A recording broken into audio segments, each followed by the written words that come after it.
Xin chào các bạn, chào mừng các bạn đã đến với MMA Talk Hub. Tôi là Phương Đoàn, General Manager của Infinity Việt Nam. Đồng hành cùng với tôi hôm nay sẽ có bạn Trung đến từ công ty Dinosaur. Xin chào tất cả mọi người, mình là Trung, Creative Director của Dinosaur Việt Nam. Rất vui khi được có mặt cùng với mọi người trong cái số hôm nay và đặc biệt là được đồng hành cùng với chị Phương. Rất là cảm ơn MMA đã đưa Trung với lại Phương đến với cái buổi chia sẻ ngày hôm nay. Thì buổi chia sẻ ngày hôm nay sẽ có rất là nhiều những cái chủ đề thú vị từ phía một creative agency là Dinosaur. Mình nhìn lại một tí về bối cảnh của thế giới cũng như Việt Nam ha. Chị thấy là mặc dù là Covid đã đi qua, nhưng mà những cái mà Covid để lại cho cả thế giới cũng như là Việt Nam nói riêng thì nó vẫn còn ở đó, đặc biệt là ảnh hưởng tới cái nền kinh tế. Thì là một người ở trong cái ngành creative sáng tạo, Trung có thể chia sẻ với chị cũng như là các bạn ở đây là mình đã trải qua, đã đối mặt với những cái khó khăn đó như thế nào? Dạ, thì cũng nói thật mọi người là creative agency cũng không phải là một ngoại lệ. Tại vì tất cả mọi agency đều đang trải qua một cái thời kỳ mà em nghĩ ở đây nó là một cái câu chuyện tiến hóa. Từ media cho đến influencer cho đến marketing, tất cả mọi thứ đều phải tiến hóa.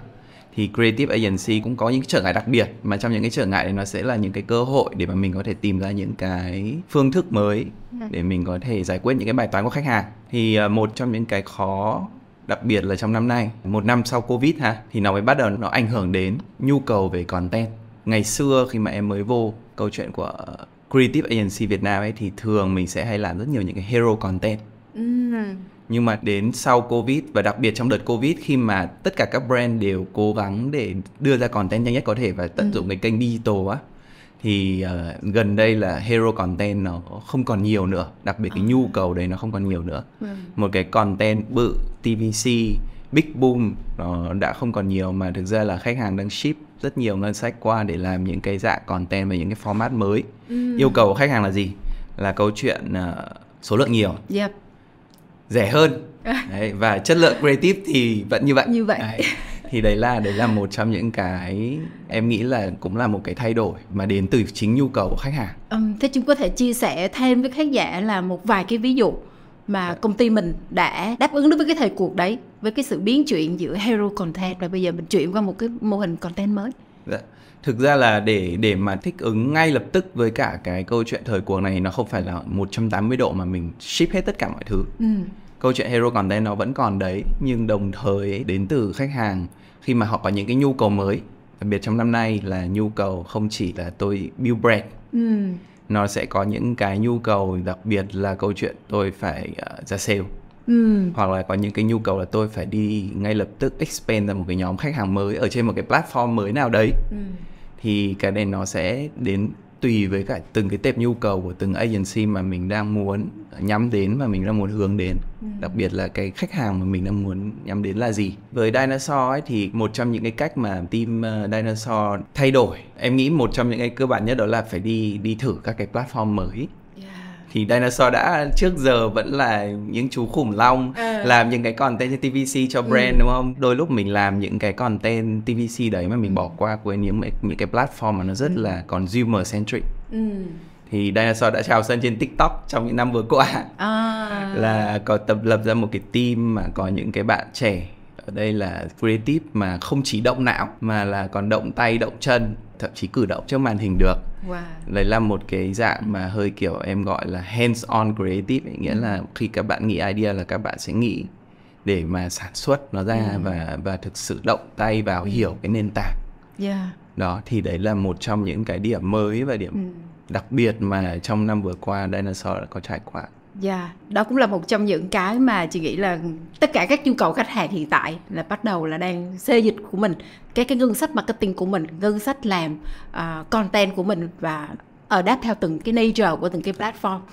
Nhưng mà chị cũng lăn tăn ở chỗ là brand thì luôn muốn là giữ được cái brand essence, cái brand voice của mình ở đó. Nhưng khi mà mình đi content mà mình adapt theo từng cái platform thì làm sao mà mình balance được giữa cái chuyện là native và branded? Cái đấy là một trong những cái challenge mà em nghĩ là bản thân mình là người làm marketing hay mình là người làm brand ấy, mình đã quá quen với cả cái lối đấy rồi. Mình đã quá quen với cái lối đấy rồi. Trong rất nhiều năm tôi làm ra branded content và tôi sử dụng branded content để tôi push content của brand đến với cả người tiêu dùng. Thì đấy là một cái mindset, thực ra nó cũng không sai gì hết, nhưng đặc biệt trong cái thời đại mà ai cũng là challenger brand ấy, và mọi người muốn hiệu quả ngay lập tức, measure tất cả những cái effectiveness của content, thì mình sẽ phải thay đổi cái mindset đấy. Có một cái rất hay mà gần đây em đọc được ở trên mạng ấy, nó là câu chuyện always on mindset. Always on là tôi luôn luôn phải xuất hiện, on mà chứ không phải là off. Thì cái always on ngày xưa nó vẫn là trên fanpage tôi phải xuất hiện thương hiệu của tôi 24/7, tôi phải có mặt. Và tôi cứ đưa ra những cái content branded, từ promotion cho đến lifestyle, cho đến product, cho đến gì đấy. Nghĩa là tôi phải sản xuất content để tôi push ra ngoài. Còn bây giờ cái mindset thực ra nó khá là đặc biệt là từ khi có những cái nền tảng platform mới mà nó hơi kiểu consumer centric hơn, nghĩa là người dùng có thể tương tác và brand cũng có thể act như một content creator. Thì cái mindset gần đây nó đang shifting qua câu chuyện always in nhiều hơn. In ở đây nghĩa là tôi phải trở vào trong những cái dòng chảy của cái content, và nó sẽ chia ra rất nhiều những cái dạng content mới khác. Nếu mà mình cũng xem một vài case gần đây là khi mà các thương hiệu ở trên fanpage ấy, họ tự tạo ra câu chuyện, xong họ tự nói với nhau, xong họ comment, xong rồi họ trả lời lẫn nhau ở ngay dưới đấy. Thì đấy là cái dạng always in mà gần đây, đặc biệt là em nghĩ là khi mà nền tảng community commerce hay là những cái social commerce như kiểu TikTok lên ấy, thì các brand sẽ còn càng có nhiều cơ hội để làm một phần của các cái dòng chảy về nội dung của người dùng.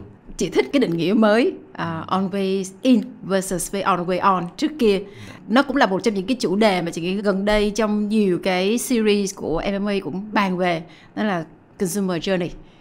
Đúng không? Thì always in của chúng ta ở đây, em đang nói ở đây, đó là làm sao chúng ta đưa cái brand của mình nó blended vào trong nguyên cái consumer journey. Và consumer mình ở đâu thì là brand mình đồng hành ở đấy.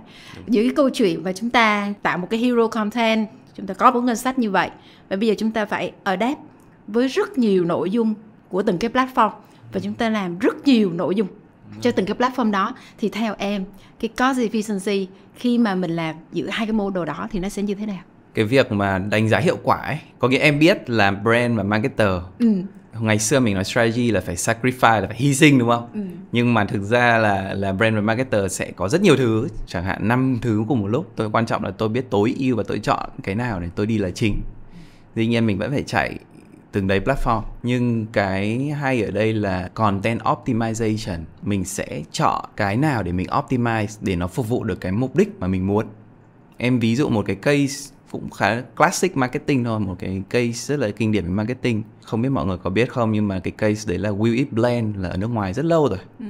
Cho một cái sản phẩm là máy xay sinh tố. Thì bản thân thực ra là họ vẫn có thể làm rất nhiều thứ, có thể làm những cái content promotion, content về sản phẩm, những cái content xung quanh website để bán hàng này kia. Nhưng họ chọn một thứ để họ optimize thôi, đó là họ tập trung vào cái câu chuyện là cái máy xay này nó có thể xay được rất nhiều thứ.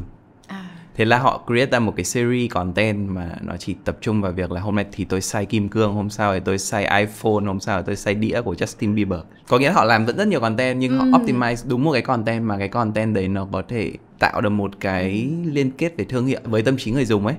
Một cái association rất là strong về câu chuyện là sản phẩm này nó có thể xay mọi thứ chỉ trong một lần bấm. Và thực ra cái đấy bây giờ nếu mà đặt vào trong cái câu chuyện là social commerce hay community commerce ấy, mà mình chạy những cái đấy, nó có thể generate ra sale, hoặc là có thể drive rất là consideration rất là tốt. Thì đấy là câu chuyện mà mình cũng sẽ phải chọn lựa để mình optimize cái content nào thì mình mới biết được cái hiệu quả của cái chiến dịch đấy được. Tiếp theo câu chuyện mà Trung vừa mới chia sẻ là về social commerce và community commerce.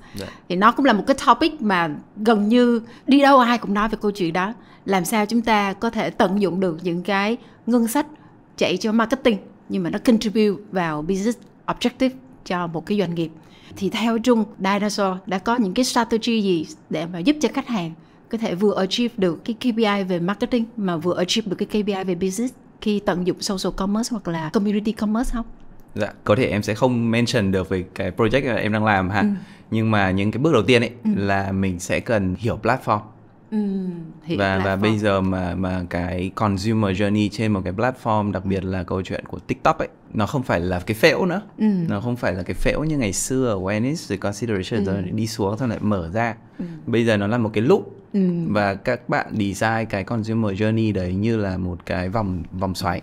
Mỗi cái bước đấy thực ra đều có thể đi đến câu chuyện mua hàng. Thì nó có discovery cho đến consideration, cho đến review, cho đến participation. Cái hay của TikTok là nó không đi từ một chiều mà nó đi từ nhiều chiều và mọi người đẩy nó lên. Khi mà nó có những cái sự giao thoa ấy, nó sẽ đẩy lên. Khi mình tạo ra một content thì đấy mọi người khám phá ra, nó lại tiếp tục được người khác coi đấy, người khác lại tạo content về nó.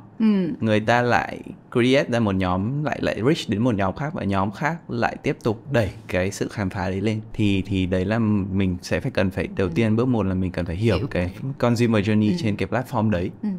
Thì bước 2 là mình cũng cần phải xác định được là mục tiêu trong cái chiến dịch này là gì. Đặc biệt là mục tiêu trên digital commerce nó không có nhiều những câu chuyện như là long term brand building.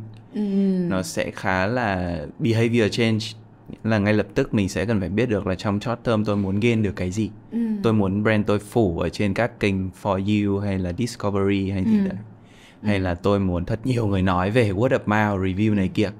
Thì cái đấy là cái mình cũng sẽ cần phải xác định đâu là cái điểm mà mình sẽ cần phải optimize content. Và cái thứ ba là bây giờ cái câu chuyện creative, đặc biệt trên những cái câu chuyện social commerce khá là khác. Tại vì mọi người thích xem content về product. Nó có nhiều những cái format mà mình không hiểu vì sao nó lại có thể drive consideration và ra được conversion. Ví dụ như ngày xưa thì nó có một cái trend là unboxing. Đúng rồi. Mọi người thích xem clip unboxing đúng không? Đấy là 5 năm trước rồi. Đúng rồi. Bây giờ là những cái dạng content format là đóng hộp, packing. Và mình cứ xem một cái người ta pack đồ vào. Thì khi mà pack đồ vào như vậy, thực ra nó cũng somehow nó tạo một cái liên tưởng là bên này làm cái service rất là tốt. Và tôi cũng muốn được kiểu như try cái dịch vụ của bên này. Khi mà tôi nhìn thấy bên này pack rồi đóng gói, packaging là một cái thực ra là drive consideration rất là tốt. Thế nên mình phải pick ra được cái element nào thực ra mình muốn chọn để mình có thể đánh ở trên community commerce hay social commerce. Thế Trung có thể chia sẻ với chị cũng như là khán giả là một cái case study nào điển hình mà mình đã apply ba cái tactic mà Trung vừa mới chia sẻ không?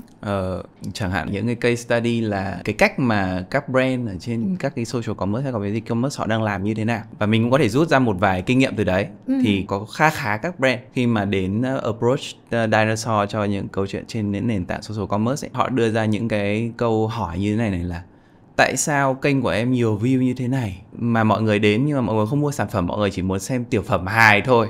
Đấy. Thì đấy là một trong những cái mình cũng phải rất là cân nhắc. Đâu là cái mà mình muốn xây dựng hình ảnh của mình. Tại vì hồi đấy drama hay là gì đấy lên trên TikTok ấy là chắc chắn 100% là trong đêm thậm chí có thể nhiều mấy triệu follower lên rất là nhanh.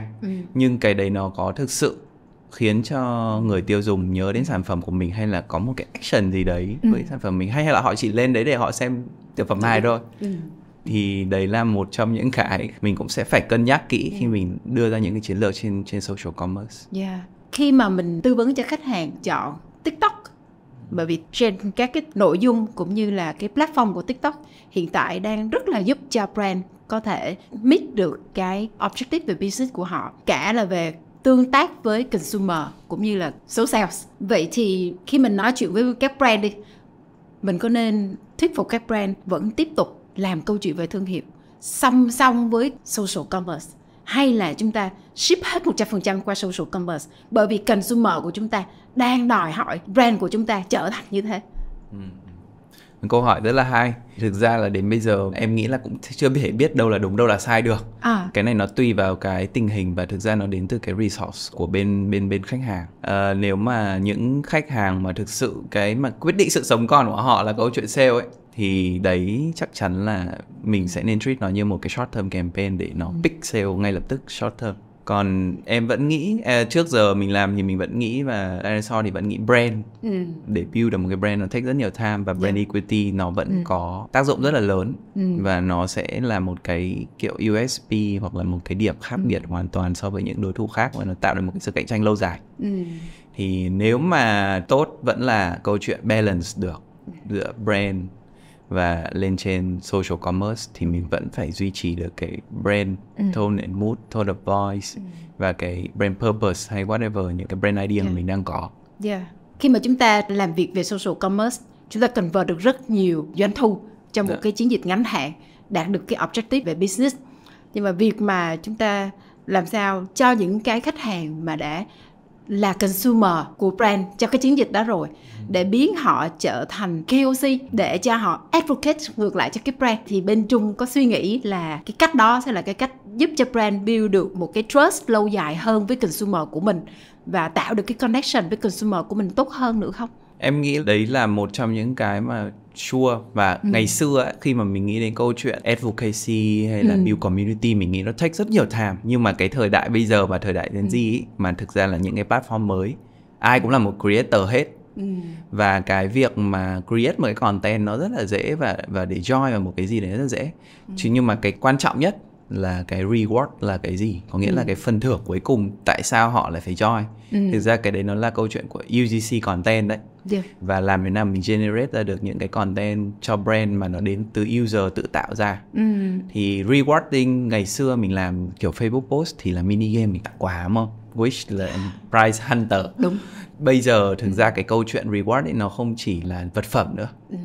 Nó có thể đến từ rất nhiều thứ. Reward có thể đến từ fame, có thể đến từ experience, nó có thể đến từ chính những cái hoạt động đấy, và nó có thể sharing một cái gì với bản thân tôi. Để làm một cái UGC content, thực ra nó lại quay lại câu chuyện back to the core là cái idea nó là gì, nó có đủ hấp dẫn để mà mọi người thực hiện cái hành vi đấy không. Đúng rồi. Ví dụ cái này là một cái case study thật của Dinosaur ha, khi mà làm cho một cái nhãn hàng là Angelago của Ecopharma. Thì đây là một cái sản phẩm khá là đặc biệt vì nó là câu chuyện của nội tiết tố và nó là một thực phẩm chức năng. Thì với cái campaign đấy thì team làm một cái hero content là một cái MV là Vì Đóa Hoa Bị Lãng Quên kết hợp với chị Lệ Quyên. Nhưng đến ngày 20 tháng 10, đột nhiên intern của team em mới bảo: ô, em thấy phải 1.500 người ở trên TikTok đang xài bài hát này. Và họ bắt đầu quay một cái cảnh của họ sharing cầm hoa, rồi sharing về cái lời của cái bài hát đấy. Thì cái branded content mình somehow đã touch được đến họ và họ tận dụng. Chỉ hơi tiếc một tí là mình không tính đến chuyện là be in the conversation của họ sớm hơn. Brand hoàn toàn có thể làm một phần trong đấy và mình có thể tương tác với họ trong cái giai đoạn đấy. Chúc mừng ha, chúc mừng Trung cũng như là team Dinosaur. Khi mà nói về câu chuyện là pet own earn thì các cái content platform thực ra cũng không phải là own platform, đúng không? Họ vừa là pet mà họ vừa là own. Như vậy thì khi mà mình nằm ở trong nguyên một cái chuỗi hành trình mà mình muốn convert user để họ trở thành customer của mình, thì mình có nên tiếp tục sử dụng cái pet và earn channel để mà mình keep in touch, mình áp dụng cái chiến lược là always in với consumer không?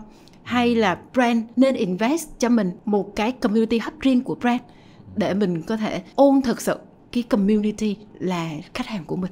Thực ra nó là câu chuyện giữa outreach, đúng không? Có những cái outreach có sẵn rồi, và hay là câu chuyện mà brand build ra một cái mà mình sở hữu. Em nghĩ là cái khó nhất của câu chuyện brand đi build một cái branded community ấy, là vì ở Việt Nam chưa thực sự có nhiều người họ làm community marketing. Nếu mà vẫn là những background là làm thương hiệu ấy, thì cái community rất là khó grow. Khi mà mình đã làm một cái community hub để mình own ấy, thì mình phải thực sự có một cái giá trị gì đấy, mình quan tâm đến cái con người trong cái group đấy. Và thực sự là mỗi ngày mình phải đi có data là những người nào đang lướt qua, làm sao tôi tiếp tục tôi convert những người đã chỉ xem mà không lôi họ ra để họ comment. Thì thực ra nó là một cái dạng kiểu more về con người nhiều hơn, chứ không phải là mình tạo ra để mình nhét brand vào. Đúng rồi. Thì như thế nó sẽ không work. Và lúc đấy thì nó sẽ mở ra một cái khác, đó là cái community này mình build dựa trên một cái giá trị gì đối với người dùng. Nó có thể một cái passion point hoặc nó có một value gì đấy. Thì đấy là câu chuyện về branded community. Câu chuyện outreach thì thực ra là nếu mà không có đủ tiềm lực, gọi là tài chính để mà làm một cái branded community, thì câu chuyện outreach vẫn là một cái cách tactic để mình đi rất nhanh, để mình đi được vào những cái nhóm khác nhau hoặc những cái passion point khác nhau. Thì thực ra bây giờ có một cái rất hay là page và earn nó vẫn phải đi cùng với nhau. Nhưng quan trọng là mình biết page cho cái gì, cái nào mình muốn chạy lên để nó tạo ra được những cái earn mới. Thì even là những cái content từ người dùng á, nó là UGC content, và mọi người page cho những cái UGC content đấy ở thị trường Mỹ. Nghĩa là họ không chạy một cái branded content nữa. Một cái review của một bạn nào đấy về một sản phẩm nào đấy. Họ đi contact bạn đấy, họ lấy cái UGC đấy, họ chạy làm branded content luôn và paste cái đấy, và cái đấy nó lại work ở trên một vài platform. Thực ra nó rất là quan trọng là cái câu chuyện phân bổ location, mình chọn cái nào để mình paste, mình earn ở các level khác nhau như thế nào. Và đúng là ai cũng muốn tìm được công thức để làm sao mà chúng ta apply nó tốt nhất, đúng không? Bây giờ chúng ta cũng đang là bước vào là quý tư của năm 2023 và gần wrap up cái năm nay rồi. Thời gian trôi rất là nhanh và chúng ta chuẩn bị bước qua một năm mới với nhiều thử thách hơn. Trung có những cái nhận định gì về ví dụ như là creative industry trong thời gian sắp tới? Mình sẽ đối mặt với những cái thử thách gì và sẽ có đâu là những cái cơ hội cho cái ngành này của mình nói chung và cũng như là của Dinosaur nói riêng? Tất cả mọi người làm creative đều đang tiến hóa đấy. Với em là thời kỳ Covid nó là giống như kiểu thời kỳ phấn trắng của khủng long. thì là bây giờ là phải tiến hóa thôi. Có nghĩa là ngày xưa thì creative sẽ là copywriter, art director, và có những cái skill set nó hơi kiểu concept writing, rồi rất là kiểu kinh điển, classic storytelling. Nhưng bây giờ ấy, nó là câu chuyện mà các bạn sẽ phải hiểu về platform. Các bạn sẽ phải như một social native, sống trên TikTok, thở trên TikTok, play với cả những cái insight ở trên những cái nền tảng đấy, và những cái từ ngữ, cái slang mới của cái gì, tại vì nó thay đổi rất là nhanh. Thì chắc chắn một trong những cái mà em nghĩ sắp tới là các bạn creative không chỉ động não mà là động tay động chân. thì đấy là một cái mà sẽ phải thay đổi. Thứ hai thì em nghĩ là câu chuyện trước giờ mình hay nói là sáng tạo, đúng không? Nhưng mà thực ra bây giờ mà để có được cái content effectiveness ấy, nó không chỉ là sáng nữa mà là phải tối, sáng phải đi về tối, sáng tạo phải đi về tối ưu. Thì chắc chắn là mình sẽ phải biết tối ưu ở chỗ nào và tối ưu để nhằm được mục đích gì.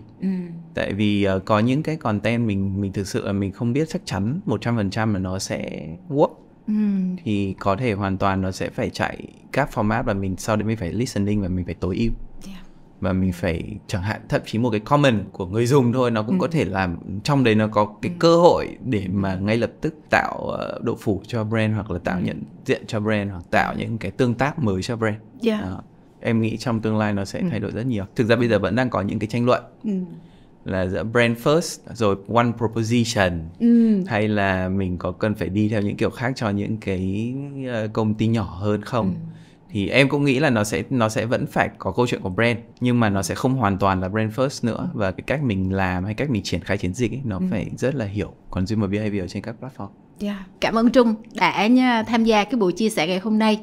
Chắc chắn là chúng ta đã có những cái kinh nghiệm rút ra được từ cái buổi chia sẻ này, cũng như là chúng ta nhìn thấy được là những cái cơ hội sắp tới không chỉ là cho creative agency mà một số những khách hàng cũng có thể nhận được một vài những cái ý kiến từ phía của Trung đưa ra để apply vào trong cái chiến dịch sắp tới của mình. Cảm ơn các bạn đã lắng nghe thời gian chia sẻ của chúng tôi, và hẹn gặp lại ở các kỳ MMA Talk Hub tiếp theo. Xin chào và cảm ơn các bạn.